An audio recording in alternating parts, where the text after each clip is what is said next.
Dear students, आज के इस लेक्चर में हम 12वीं क्लास का गणित का पहला अध्याय संबंध और फलन के अंतर्गत फलनों का संयोजन यानी कंपोजिशन ऑफ फंक्शंस के बारे में पढ़ेंगे तथा इससे संबंधित उदाहरण भी करेंगे। तो जिस तरह से फलनों का संयोजन इस पे हम पूछना चाहते हैं, तो फलन हमारे पास मान लिया कि ये f(x) कोई फलन है, तो f(x) जिस तरह से 2x प्लस 3 हमने ये फलन ले लिया, और हमारे पास एक और फलन है gx, ये हमने ले लिया 3x के। जिस तरह से हमें मान लिया कि g1 निकालना है, तो x की जगह क्या रख देते हैं, 1 रख देते हैं, और इसका मान कितना आ जाएगा 3। अगर x की जगह अगर p रख दें यानी gp निकालना हो, तो ये 3 गुना p स्क्वायर हो जाता है। अगर gm निकालना है तो ये 3 गुना m स्क्वायर हो जाएगा। यानी जो भी यहाँ पे हमें ज्ञात करना है वही हम x की जगह रख देंगे। अगर मान लिया अपने को 1pm रखा है, यहाँ पे अगर fx रखना पड़ जाए तो x की जगह क्या हो जाएगा, fx रख देंगे, यानी 3 गुना fx का स्क्वायर। तो 3 गुना fx का मान हमारे पास 2x प्लस 3 है, ये रख देंगे और इसका हो जाएगा स्क्वायर। ये g ऑफ fx ये आया, यानी ये 4x square plus 12x plus 9, यानी 12x square plus 36x plus 27, यानी g ऑफ fx। और इसको हम g ऑफ f भी लिख सकते हैं, g of f in function x। ये g ऑफ f है, सीधा g ऑफ भी लिख सकते हैं और f ऑफ g भी लिख सकते हैं। तो इस तरह से इन दो फंक्शंस fx और gx को हमने कंबाइन किया कि ये g ऑफ fx है। इस तरह से हम दो फंक्शंस को कंबाइन कर सकते हैं, फलनों का संयोजन कर सकते हैं। इसे एक और तरीके से भी इसका संयोजन कर सकते हैं, जैसे ये तो g ऑफ fx है, एक हमें f o g ये भी निकालना पड़ सकता है। तो f ऑफ g ये किस तरीके से निकालेंगे, ये f ऑफ gx ऐसे हो जाएगा। तब हमें fx के बराबर ये ज्ञात करना है। हमें देखना पड़ेगा कि fx बराबर क्या दिया हुआ है, 2x प्लस 3। हमें क्या निकालना है, f ऑफ gx। तो x की जगह क्या रख देंगे, gx लिख देंगे, तो 2 गुना gx प्लस 3। अब gx का मान हमारे पास 3x स्क्वायर है, और ये 3 हो जाएगा, ये हो जाएगा 6x स्क्वायर प्लस में 3। ये f ऑफ gx है। f ऑफ gx को हम क्या लिख सकते हैं, f o g, और फंक्शन किस में, x में। तो इसी तरह से जैसे हमने g ऑफ निकाला है, f o g निकाला है, तो फंक्शन का खुद पे भी निकाल सकते हैं। किसी भी फंक्शन का f o f भी ज्ञात किया जा सकता है, g o g भी ज्ञात किया जा सकता है। तो इस तरह से हम ये ज्ञात कर सकते हैं। तो किन्हीं भी दो फलनों का संयोजन हम इस प्रकार से कर सकते हैं, यानी दो फंक्शंस की कंपोजिशन इस प्रकार कर सकते हैं, यानी जोड़ सकते हैं हम। अब इसकी परिभाषा लें। परिभाषा इस तरीके से हम डिक्लेयर करेंगे कि मान लीजिए कि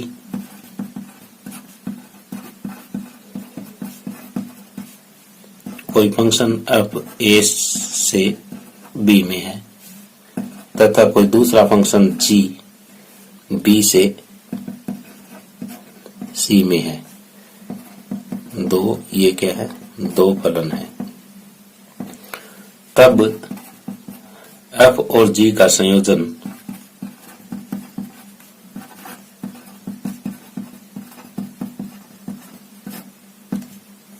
क्या होगा, GOF द्वारा निरूपित होता है।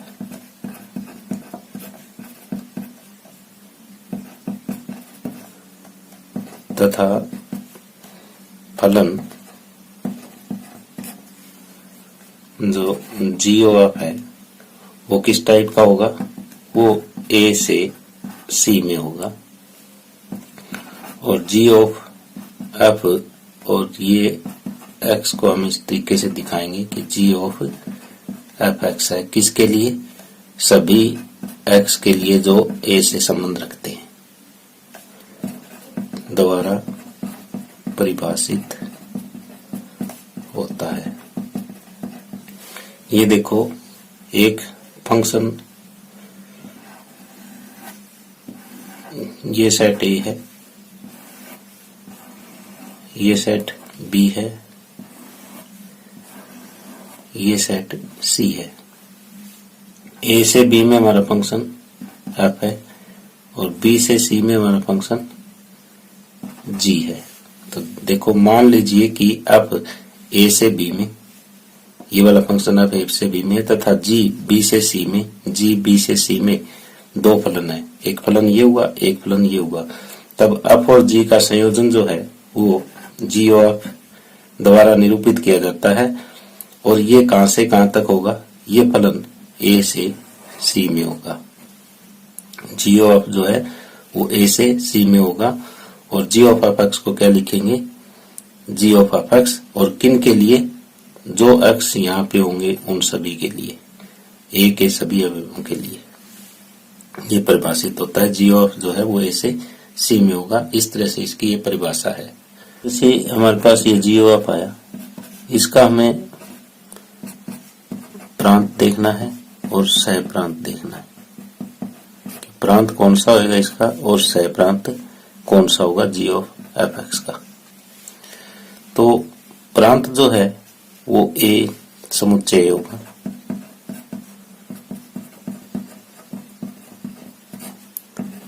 और सह प्रांत तो होगा वो समुच्चय C होगा। यानी प्रांत तो होगा वो f वाला होगा, यानी बाद वाले का तो प्रांत होगा, और सह प्रांत कौन सा होगा, पहले वाले का सह प्रांत होगा। यानी जो फंक्शन f यानी A से B में है, तो f का प्रांत और g का सह प्रांत इस टाइप से लिया जाएगा। आगे उदाहरण 15 है। मान लीजिए कि f एक समुच्चय दिया हुआ है जिसके अवयव 2, 3, 4, 5 है। वो कहां से कहां तक है, 2, 3, 4, 5 से 3, 4, 5, 9, और g जो है वो 3, 4, 5, 9 से 7, 11, 15। दो फलन इस प्रकार है कि f2 के बराबर 3, f3 के बराबर 4, अब 4 और 5 दोनों 5 दे रखे हैं, g3, g4 7 दे रखे हैं, g5 और g9 11 हो, तो GOF ज्ञात कीजिए। तो ये देखो, ये A से B में है और ये B से C में है, बीच वाला जो है वो दोनों का बराबर है, तभी ये सवाल आगे बढ़ सकता है। अगर ये बराबर नहीं होता तो नहीं बढ़ेगा। जैसे हमारे पास इसके अवयव A से B और B से C,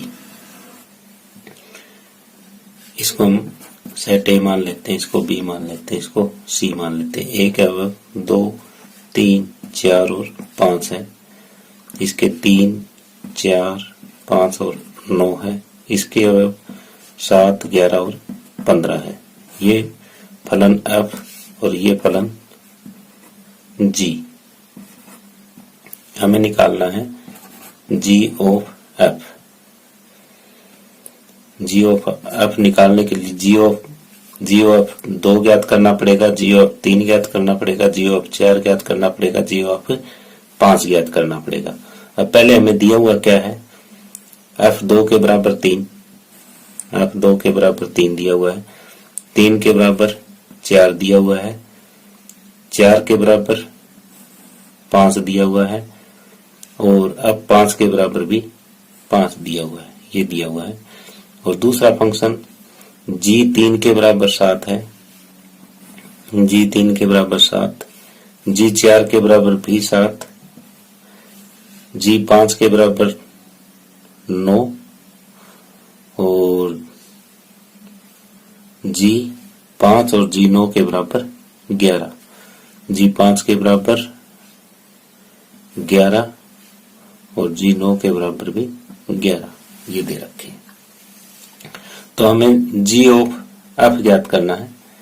तो पहले जी ऑफ एफ हम 2 ज्ञात करेंगे, जी ऑफ एफ 2 ज्ञात करेंगे। तो इसका मतलब क्या हुआ, जी of F2, ji of F2 क्या है 3 है। और अब G3 क्या है, जी में 3, जी में 3 जो है वो इसको 7 पे भेज रहा है। अब दूसरा अवयव इसका 3 लेते हैं, जी ऑफ 3, ये कैसे ज्ञात करेंगे, जी of F3, ji of F3 का मान F में 3 कहाँ जा रहा है 4 में, अब G4 कहाँ जा रहा है 7 में, G4 7 आ जाएगा। अब जी ऑफ हम 4 ज्ञात करेंगे, जी ऑफ F4, तो F4 कहाँ जा रहा है 5 में, ये G5 और G5 की वैल्यू 11। इसी तरह से जी ऑफ 5 ज्ञात करेंगे हम, ये जी ऑफ F5 हो जाएगा, F5 का मान 5 और G5 की वैल्यू 11। तो इस तरह से हम जी ऑफ हम ज्ञात कर सकते हैं और ए के सभी अवयवों का हमें ज्ञात करना होगा। इस तरह से उदाहरण नंबर 15 कंप्लीट होता है। उदाहरण 16 है, यदि कोई फंक्शन f R से R में तथा फंक्शन g भी R से R में फलन क्रमशः fx बराबर cos x तथा gx बराबर 3x के द्वारा परिभाषित है। तो एक तो जी ऑफ ज्ञात करना है, एक एफ ओ जी ज्ञात करना है और इसके बाद ये सिद्ध करना है कि जी ऑफ और एफ ओ जी आपस में बराबर नहीं होते। तो हमारे पास यहाँ एफ एक्स के बराबर दिया हुआ है cos x और जी एक्स के बराबर दिया हुआ है 3x स्क्वायर। हमें पहले जी ऑफ ज्ञात करना है। जी ऑफ हमने बताया कि ये होता है जी ऑफ एफ एक्स, यानी जहां जी में x है उसकी जगह एफ एक्स लिख देंगे। तो ये हो जाएगा कि 3 एफ एक्स का स्क्वायर और 3 गुना एफ एक्स का मान है cos x, cos x का स्क्वायर हो जाएगा। तो ये हो जाएगा 3 cos स्क्वायर x। ये क्या हुआ, ये जी ऑफ की वैल्यू आई, जी ऑफ की वैल्यू 3 cos स्क्वायर x। और अब हमें एफ ओ जी एक्स ये ज्ञात करना है। इसका मतलब F of G X, F X हमारे पास दिया हुआ है cos x, तो ये x की जगह क्या लिख देंगे हम जी एक्स और cos जी एक्स की वैल्यू है 3x स्क्वायर। तो यहाँ पे एफ ऑफ जी हमारे पास cos 3x स्क्वायर आया। अब ये देखते हैं कि जी ऑफ तो आया हमारे पास 3 cos स्क्वायर x और एफ ऑफ जी आया है cos 3x स्क्वायर। तो अब देखें कि क्या 3 cos स्क्वायर x और cos 3x स्क्वायर दोनों बराबर हैं। तो अब ये देखें कि किसी एक वैल्यू को उठा लेते हैं हम, माना x बराबर 0 के लिए, ये हो जाएगा 3 cos स्क्वायर 0 कितना है, cos 0 तो 1 हो गया, ये 3 और cos 3x स्क्वायर यानी cos 0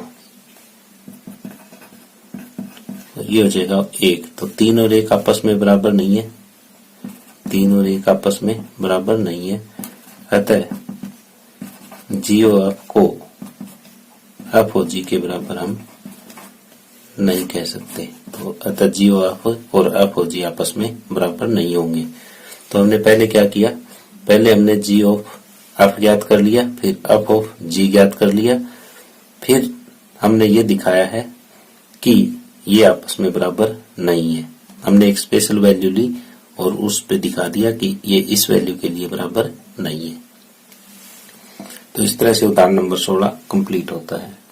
आगे उदाहरण नंबर 17 है, यदि fx बराबर 3x प्लस 4 बटे 5x माइनस 7 द्वारा परिभाषित फलन f R से R में है, लेकिन पहले वाले R में 7 बटे 5 शामिल नहीं है, दूसरे में 3 बटे 5 शामिल नहीं है, तथा दूसरा फलन दिया हुआ है gx द्वारा परिभाषित फलन, यहाँ R में 3 बटे 5 शामिल नहीं है, यहाँ 7 बटे 5 शामिल नहीं है, प्रदत्त है, तो सिद्ध कीजिए कि FOG बराबर IA तथा GOF बराबर IB, जहाँ IAX जो है वो x के बराबर और IBX भी x के बराबर।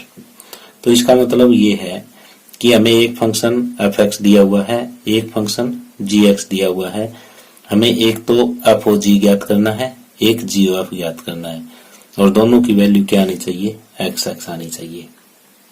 दोबारा बता देता हूँ क्या है ये, कि हमें दो फंक्शन दिए हुए हैं, एक fx और एक gx। हमें एक तो FOG ज्ञात करना है, एक GOF ज्ञात करना है, और दोनों की वैल्यू क्या आनी चाहिए, x। तो हमें यहाँ पे fx दिया हुआ है कि 3x प्लस 4 बटे 5x माइनस 7, और gx दिया हुआ है 7x प्लस 4 बटे 5x माइनस 3। अब पहले हम FOG ज्ञात करते हैं, FOG, इसका मतलब FOGX, जहां जहां x है f में वहां gx आ जाएगा, तो 3 ये gx प्लस में 4 बटे 5 gx माइनस 7। gx का मान लिख देंगे, मान है 7x प्लस 4 बटे 5x माइनस 3 प्लस में 4 बटे 5, 7x प्लस 4 बटे 5x माइनस 3 और माइनस 7। ये ऊपर का लघुत्तम हम ले लेते हैं 5x माइनस 3, इस 3 के अंदर गुणा हो जाएगी 21x प्लस 12 प्लस में इस 4 की इसके साथ 20x माइनस 12, और नीचे का लघुत्तम 5x माइनस 3 लेंगे, ये 5 साथ 35x प्लस में 20 माइनस में 35x और प्लस 21, ये आया हमारे पास। अब इस लघुत्तम को लघुत्तम से काट सकते हैं, और ये हो जाएगा 21 प्लस 20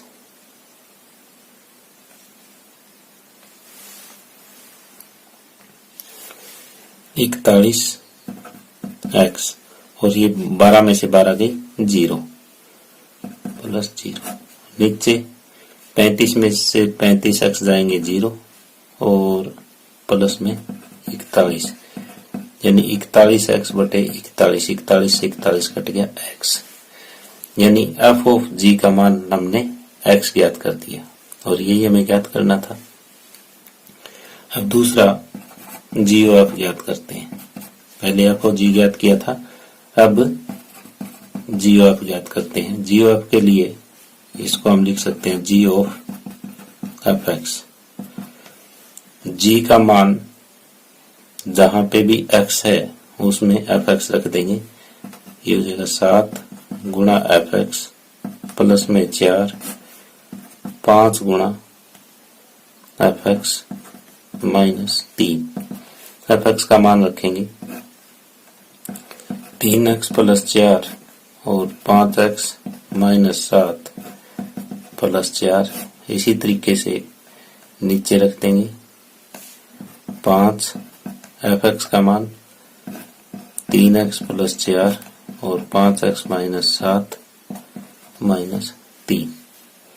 तो ऊपर का लघुत्तम आ जाएगा 5x माइनस 7, 7 3 21x प्लस 7 चौके 28 प्लस में 5 चौके 20x माइनस 28 और नीचे का लघुत्तम भी 5x माइनस 7 आएगा, ये हो जाएगा 15x प्लस में 20 माइनस 15x प्लस 21। तो लघुत्तम से लघुत्तम कट गया। ऊपर 28 minus 28 0, 21x plus 20x 41x plus 0 और नीचे 15 से 15 कट जाएगा 0 और प्लस में 41, ये भी आ गया 41x बटे 41, 41 से 41 कट गया x, यानी ये वैल्यू भी x आ गई, ये भी x आ गई। f ऑफ g भी x आया, g ऑफ f भी आया, सेम दोनों वैल्यू आई। तो अतः हम कह सकते हैं कि अतः g ऑफ fx बराबर x for every x belongs to b और f ऑफ gx बराबर भी x आया, ये किसके लिए, फॉर एवरी a। इसका तात्पर्य क्या है, इसका तात्पर्य ये है कि g ऑफ f जो है वो i b है तथा f ऑफ g जो है वो आइडेंटिटी ऑफ a है। तो यही हमें सिद्ध करना था कि पहले g ऑफ ज्ञात करना था, वो x आना चाहिए, फिर f ऑफ g ज्ञात करना था, वो भी क्या होना चाहिए, x होना चाहिए। ये प्रत्येक a के लिए और ये प्रत्येक b के लिए।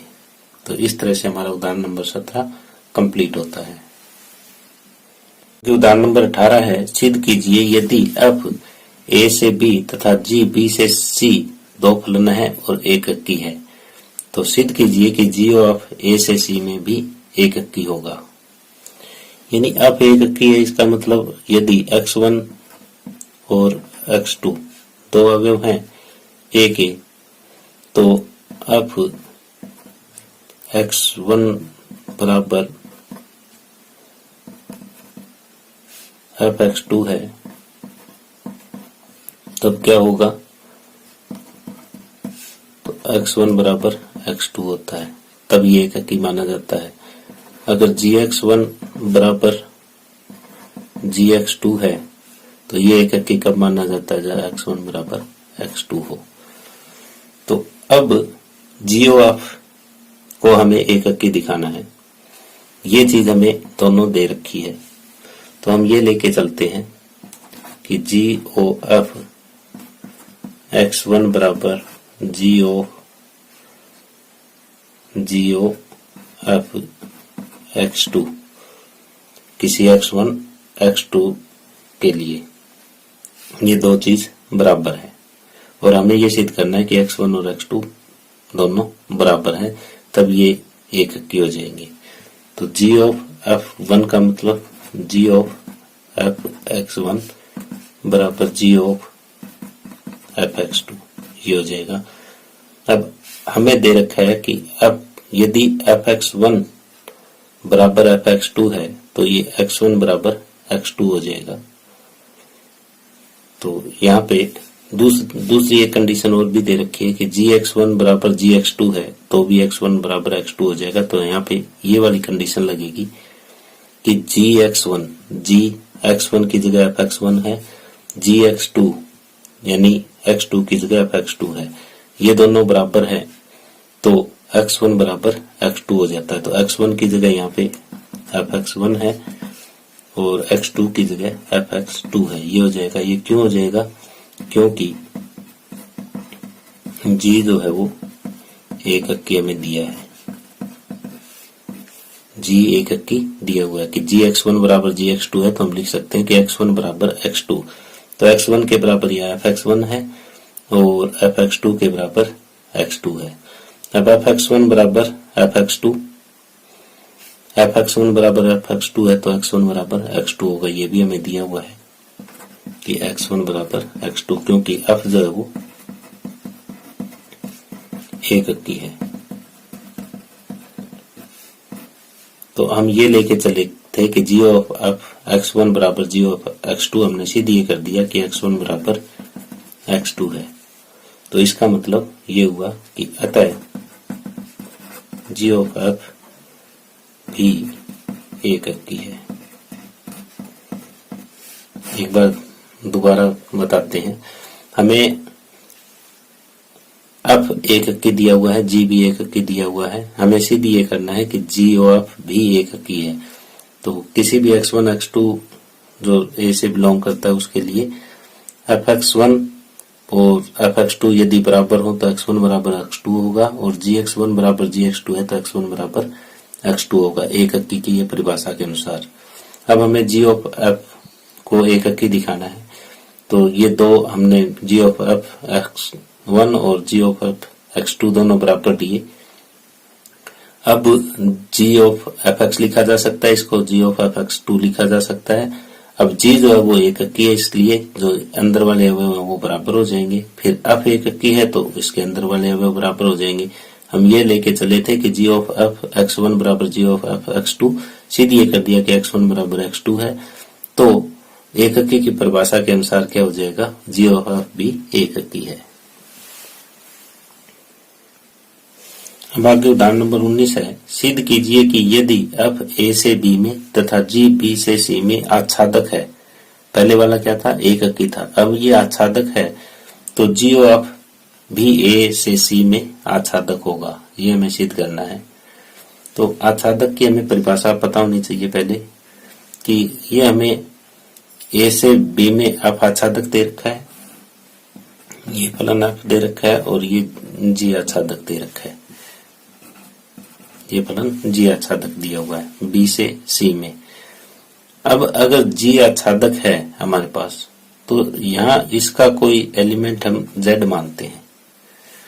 तो z मानते हैं तो z के अंतर्गत यहाँ पे b में एक y ऐसा एलिमेंट जरूर होगा जो क्या करेगा कि gy को z में भेजेगा।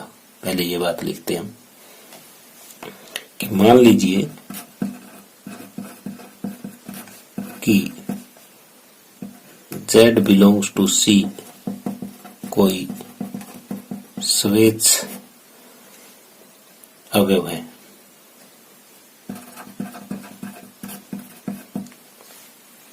अब स्वेच्छ अवयव है और g जो है वो आच्छादक है तथा g आच्छादक दिया है। हम मान लेते हैं कि z जो है वो c का कोई स्वेच्छ अवयव है और g हमें आच्छादक दिया हुआ है।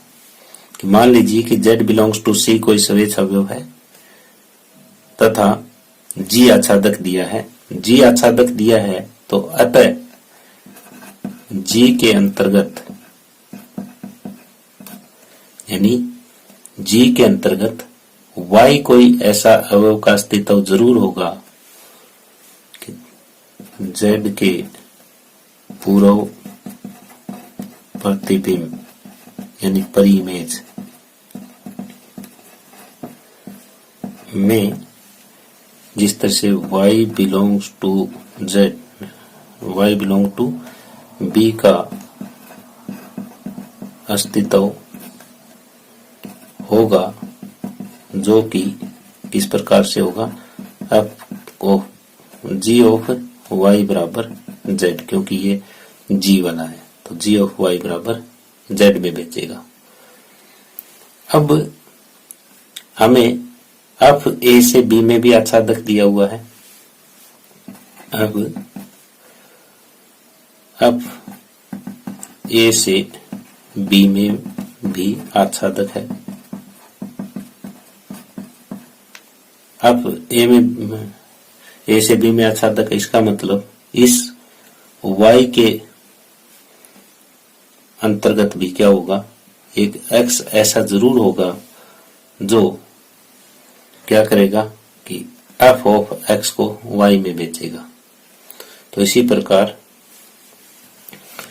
आच्छादक है, तो इसी प्रकार y बिलोंग्स b के लिए किसमें, एफ में, एफ के अंतर्गत x बिलोंग्स टू a का अस्तित्व इस प्रकार होगा, कैसे कि एफ ऑफ एक्स को ये वाई में भेजे, यानी एफ ऑफ एक्स को ये वाई में भेजेगा। क्यों? क्योंकि एफ हमें आच्छादक दिया हुआ है।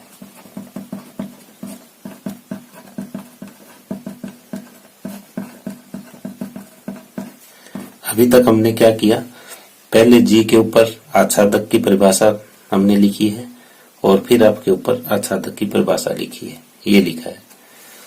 तो अतः जी ऑफ एफ, इसको हम क्या लिख सकते हैं, जी ऑफ एफ एक्स को, कि जी ऑफ एफ एक्स लिख सकते हैं इसको, और एफ एक्स को क्या लिखें, वाई लिखें, और जी वाई किसके बराबर है, जेड के बराबर है।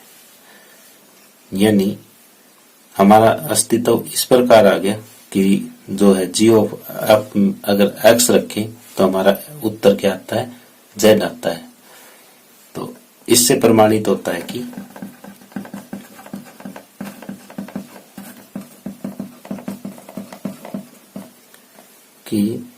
जी ओ एफ आच्छादक है। एक बार दोबारा रिपीट करता हूं मैं इसको, कि हमारे पास तीन समुच्चय ए बी सी है, एफ जो है वो ए से बी में है और जी जो है बी से सी में है, दोनों आच्छादक दिए हुए हैं। हमने एक अवयव सी में जेड माना, तो जेड के परी इमेज में वाई एक ऐसा अवयव जरूर होगा जो जी वाई को जेड में भेजे। अब जिस तरह से वाई जो है वो बी में है, तो वाई के अंतर्गत एक एक्स अब ए में जरूर होगा कि एफ एक्स को वाई में भेजे, क्योंकि ये भी आच्छादक दिया हुआ है। फिर दोनों को हमने कंबाइन किया तो जी ऑफ एफ एक्स जो है वो जेड के बराबर आ गया। तो इसका मतलब जेड की जो परी इमेज है वो जी ऑफ के अंदर है। तो इससे ये सिद्ध होगा कि जी ऑफ भी आच्छादक है। हमने दो बार आच्छादक की परिभाषा लगाई और इस तरह से हमने जी ऑफ को आच्छादक सिद्ध कर दिया, और इस तरह उदाहरण नंबर 19 कंप्लीट होता है। नंबर 20 है, एफ और जी ऐसे दो फलनों पर विचार कीजिए कि जी ऑफ परिभाषित है तथा एककी है। क्या एफ तथा जी दोनों अनिवार्यतः एककी है? तो हमें यहाँ पे क्या करना है, हमें उदाहरण लेने हैं कि जिसमें जी ऑफ परिभाषित भी हो और एककी भी हो, और साथ में एफ और जी दोनों का एककी होना अनिवार्य नहीं है, ऐसा उदाहरण लेना है। तो इस टाइप का उदाहरण हम लेते हैं कि एक फलन एफ इस टाइप से लेते हैं कि 1 2 3 4 से ये 1 2 3 4 5 और 6 में जा रहा है, और यहाँ पे एफ एक्स बराबर हम एक्स ले लेते हैं, हर एक एक्स जो किससे बिलोंग करता है, जो इससे बिलोंग करता है 1 2 3 4 से। तो फॉर एवरी एक्स ही लिख देते हैं। इसको सेट अगर ए मानता हूं, इसको बी मानता हूं, तो ए से कह देंगे, नहीं तो सीधा इसको ये भी लिख सकते हैं कि फॉर एवरी एक्स। इससे बिल्कुल क्लियर है कि ये इसी के लिए कह रहे हैं। और दूसरा फलन हम जी मान लेते हैं, वो यहाँ से स्टार्ट होगा 1 2 3 4 5 6 से 1 2 3 4 5 और 6 में जा रहा है। तो जी एक्स जो है वो एक्स कब है, एक्स बराबर इन चारों के लिए मान लेते हैं, 1 2 3 4 के लिए, इन चारों के लिए तो एक्स है। लेकिन जो G5 और G6 बच गए उनके लिए कोई इनमें से 5 या 6 में दे देते हैं, ताकि ये क्या ना बने, ये एककी ना बने, क्योंकि हमें उदाहरण देना इस टाइप का। तो यहाँ पे हम बना के देखते हैं। 1 2 3 4 ये अब से जी में 1 2 3 4 5 6, यानी ये तो हुआ अब जी बनाना चाहते हैं। जी में भी अब 1 2 3 4 5 और 6 है। अब क्या कहता है कि एफ एक्स बराबर एक्स, यानी 1 रखें तो 1, 2 रखें तो 2, 3 रखें तो 3, 4 रखें तो 4, सभी के लिए। 1 रखें तो 1, 2 रखें तो 2, 3 रखें तो 3, 4 रखें तो 4, क्योंकि हमारे पास अवयव भी 4 है तो 4 ही रखेंगे। और ये हमें फलन एफ दिया हुआ है, तो फलन की कंडीशन पूरी करता है कि इसके प्रत्येक अवयव का संबंध दूसरे अवयव के साथ होना चाहिए। इसको मैं मान लूं, इसको बी मान लूं और इसको सी मान लें। अब दोबारा हमने कहा है कि अगर 1 2 3 4 तो है तो सेम आ जाएंगे भाई। 1 के लिए 1, 2 के लिए 2, 3 के लिए 3, 4 के लिए 4। ये किसमें, हमने जी फंक्शन जो मानना उसमें। लेकिन 5 और 6 दोनों के लिए 5 है, 5 के लिए भी 5 है और 6 के लिए भी 5 है। तो अब यहाँ पे हम देख रहे हैं कि जो जी है वो एकक नहीं है। जी यहाँ पे एकक नहीं है, क्योंकि यहाँ इन दो अवयवों का संबंध सिर्फ एक के साथ है। तो यहाँ हम देखते हैं कि अब तो एककी है, लेकिन जी एककी नहीं है। तो क्या जीओ ऑफ देखो एककी होगा। जीओ ऑफ में पहला और लास्ट ये दो ही देखे जाएंगे। जीओ ऑफ के लिए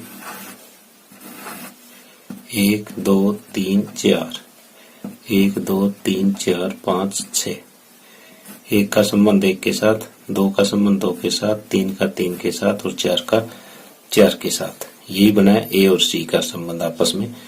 तो जी ऑफ क्या है, ये तो एकक है। तो अतः जी ऑफ एफ एकक की है।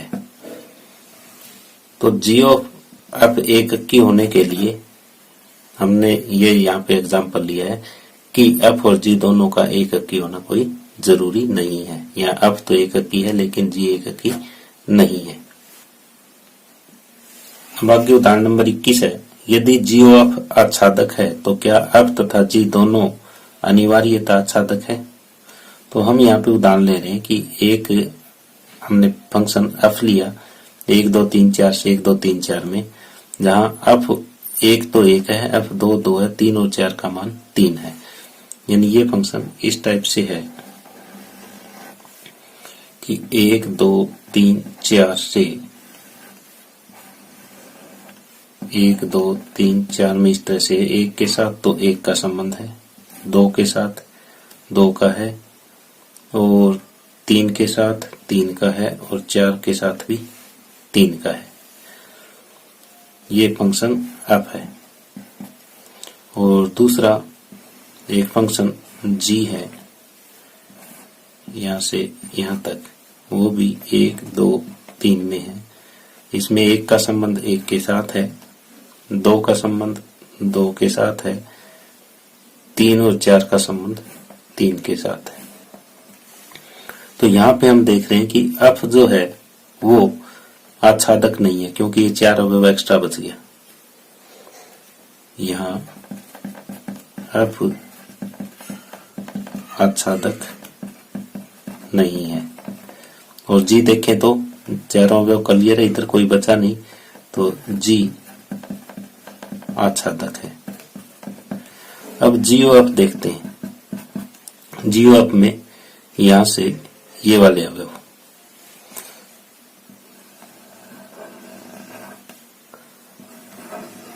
ये फंक्शन जीओ एफ 1 2 3 4, 1 2 3। 1 का संबंध देखो 1 के साथ पहुंच गया, 2 का संबंध 2 के साथ पहुंच गया, 3 का संबंध 3 से होता हुआ 3 तक पहुंच गया, 4 का संबंध 3 से होता हुआ फिर 3 तक पहुंच गया।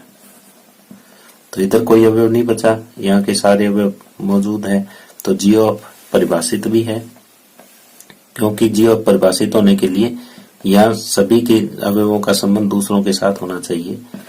जी ऑफ परिभाषित है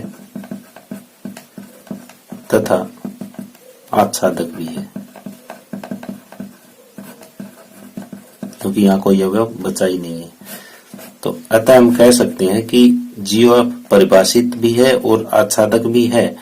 तो अफ और जी दोनों का आच्छादक होना जरूरी नहीं है, क्योंकि यहाँ पे अफ आच्छादक नहीं है और जी आच्छादक है। तो इस तरह से उदाहरण नंबर 21 कंप्लीट होता है। उदाहरण नंबर 22 है, मान लीजिए कि अफ एक समुच्चय जिसके अवयव 1 2 3 है से ये दूसरे समुच्चय जिसके अवयव ए बी सी है उसमें है। ये एककी तथा आच्छादक फलन इस प्रकार है कि अफ 1 बराबर ए, अफ 2 बराबर बी और अफ 3 बराबर सी। यानी इस टाइप से हमें एक फलन दिया हुआ है कि 1 2 3 से ए बी सी में यहाँ अफ 1 बराबर तो ए है, अफ 2 बराबर बी है और अफ 3 बराबर सी है। यहाँ तक इतना दिया हुआ है। तो सिद्ध कीजिए कि फलन g बराबर g जो है वो ए बी सी से 1 2 3 में है, इसका उल्टा है। ऐसा अस्तित्व है ताकि g ऑफ आई एक्स बन जाए और f of g I Y बन जाए। तो आई एक्स का मतलब ये होता है कि f ऑफ x बराबर x आ जाए और आई वाई की f ऑफ y जो है वो y बन जाए। तो ये चीज हमें सिद्ध करनी है और हमें g में ऐसा एक नियम यानी फलन बनाना है कि ए बी सी से 1 2 3 में इस टाइप का फलन बनाना है, वो इन कंडीशंस को पूरा करे।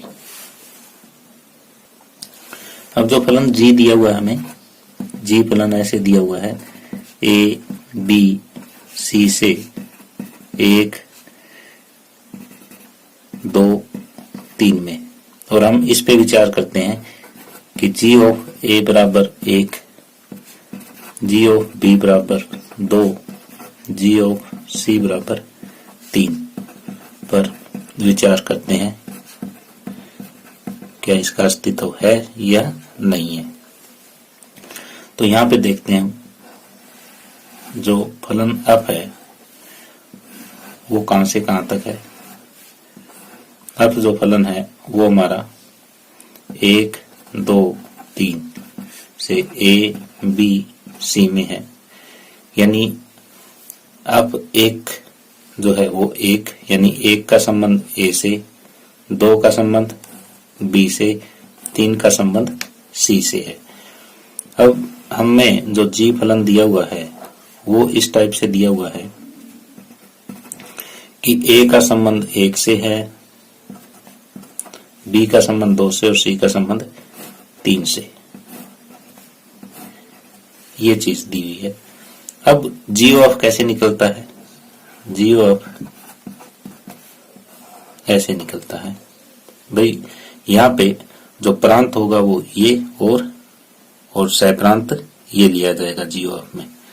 तो जी ऑफ फंक्शन इस टाइप से होगा, जी ऑफ जो फंक्शन है वो उसमें जो प्रांत के अवयव है वो 1 2 3 और सहप्रांत के अवयव भी 1 2 3। अब ये देखो, अगर जी ऑफ हम 1 लेते हैं तो 1 आता है, यानी जी ऑफ में 1 पे 1 है, 2 पे 2 है, 3 पे 3 है। तो यहाँ पे जी ऑफ अगर 1 लेते हैं तो 1 है, जी ऑफ 2 लेते हैं तो इसका मान 2 आया, जी ऑफ अगर 3 लेते हैं तो इसका मान 3 आया। वही कंडीशन होगी कि एफ एक्स बराबर एक्स, यानी ये एक्स के एलिमेंट अगर मान लेते हैं कि ये एक्स है, ये वाई है और ये वापिस एक्स है, तो ये एक्स से एक्स में है, यानी 1 है तो 1, 2 है तो 2। तो इस तरह से हम कह सकते हैं कि संयुक्त फलन GOF बराबर IX। अतः संयुक्त फलन GOF बराबर IX। अब जिस तरह से हमें G दिया हुआ है A B C से 1 2 3 में, इसी तरह से करेंगे। हमें A B C से 1 2 3 में फलन G दिया हुआ है और F दिया हुआ है 1 2 3 में से A B C। फिर G फलन A B C से 1 2 3 में G A के बराबर 1, G B के बराबर 2, G C के बराबर 3 और F फलन F 1 के बराबर 1, F 2 के बराबर B, F 3 के बराबर C हमने ये ले रखा है। अब यहां से जो निकलेगा वो F और G निकलेगा। अब F और G जो फंक्शन है वो प्रांतीय और सहप्रांतीय, यानी A B C से A B C में होगा। तो इसका अर्थ ये हुआ कि A का संबंध A के साथ है, B का संबंध B के साथ है, C का संबंध C के साथ है, यानी F O G अगर A करते हैं तो A आता है, F ऑफ G B करते हैं तो B आता है, F ऑफ G अगर C करते हैं तो C आता है। तो अतः संयुक्त फलन F और G जो है ये Y के अवयव हैं, तो आइडेंटिटी ऑफ Y, तो ये लिया जाएगा। तो अतः हम कह सकते हैं कि हमारा इस टाइप का फलन G का अस्तित्व है जो GOF को भी आइडेंटिटी में भेज रहा है और F और G को भी आइडेंटिटी में भेज रहा है। इस तरह से उदाहरण नंबर 22 कंप्लीट होता है।